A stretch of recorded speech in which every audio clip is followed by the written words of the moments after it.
दीर्घघोषं वैतालिकानां मधुरं च गानं शृणोषि मातर्पिककुक्कुटानां. I am fortunate in a way to be born in a family of pious parents. They instilled the faith in God in my heart. And somehow from then on, I never worried about anything. Everything just fell into proper places. I got my hands into everything. Automobile engineering, electronic engineering, cinematography, temple management. Our home was a place for almost all the sages and saints who walked that way. So naturally, I sat at their feet, learned a lot.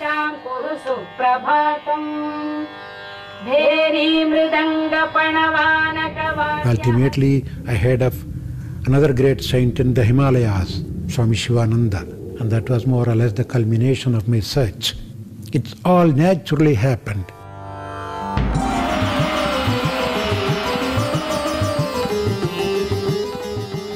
Another filmmaker from America came and stayed in a hotel, and he was casually speaking to the owner of the hotel. Is there anybody who can teach me a little yoga? And that's how he came to know me. And we started talking. After 3-4 weeks, without even asking me, he sent me a ticket. The British Airlines called me and said, there is a ticket waiting. When are you going? And I knew that America, everybody was experimenting, and everybody was trying to find another way of expanding the mind. The yogic type of thinking about love and peace, it was in the air, it was sort of a fashion. But for it to really become part of your lifestyle, not just an idea, was very, very big. And I said to him, I said, Swami, America needs you. And I remember he kind of laughed and he slapped his knee and he said, why, America needs me? And he said, well, if America needs me, maybe I'll come. Om Shanti Shanti Shanti.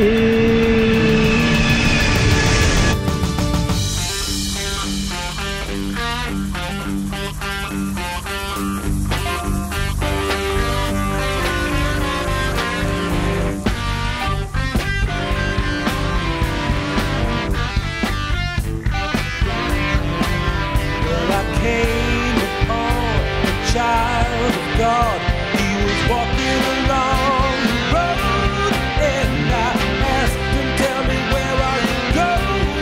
Yes, he told me.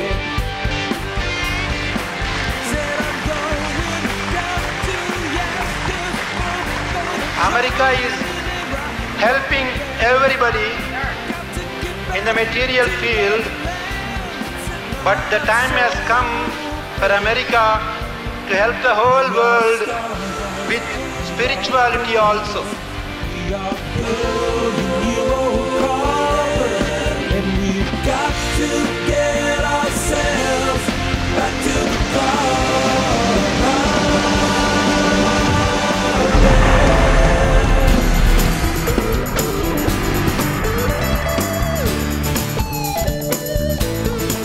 No, we are not satisfied, and we will not be satisfied until justice rolls down like waters and righteousness like a mighty stream.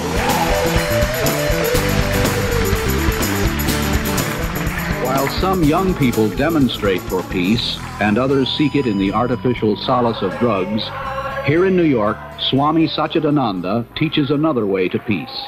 And on Friday evenings, he helps both young and old in the age-old battle to control the mind, which is the power of yoga. It is impossible to reform outside without having that reformation within ourselves. The flower power and things like that are the outcome of a sort of frustration, because they didn't get anything from the so-called civilized life. Everything was superficial, so they wanted something more deeper.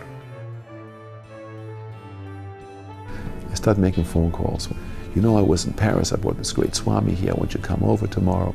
And I made about 30, 40 phone calls, and everybody showed up the next day. The first group of people who were around me They just were lying down on the floor, showing their feet right over my face and blowing cigarette and say, Swami, could you tell us something about yoga? Huh?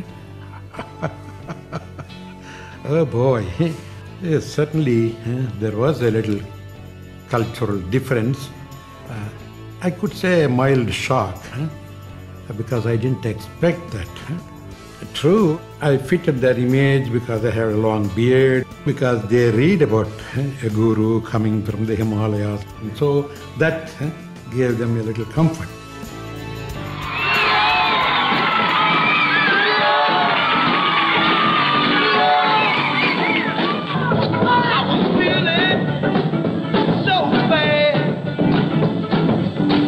I mean, being in a rock band at the time was to be exposed to almost every kind of like vice known, to man, Prior to the Beatles, there was really not a lot of knowledge, about Eastern, especially from the yogic source and from the Hindu sources. It's so radical to what we kind of brought up with. I mean, I was brought up in the Roman Catholic persuasion, but it was like, what?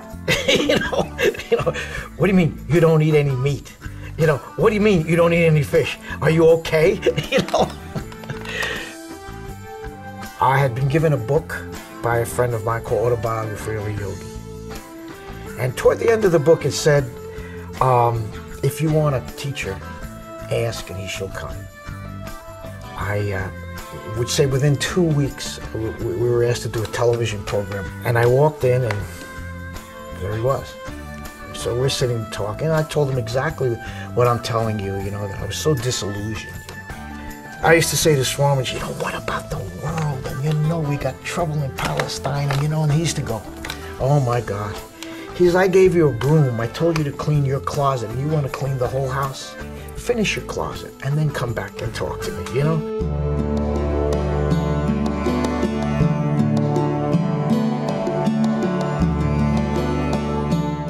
I'd say we were younger, we were cruder, and perhaps somewhat caught up in just the whole idea of studying yoga and practicing yoga. But we knew there was something there.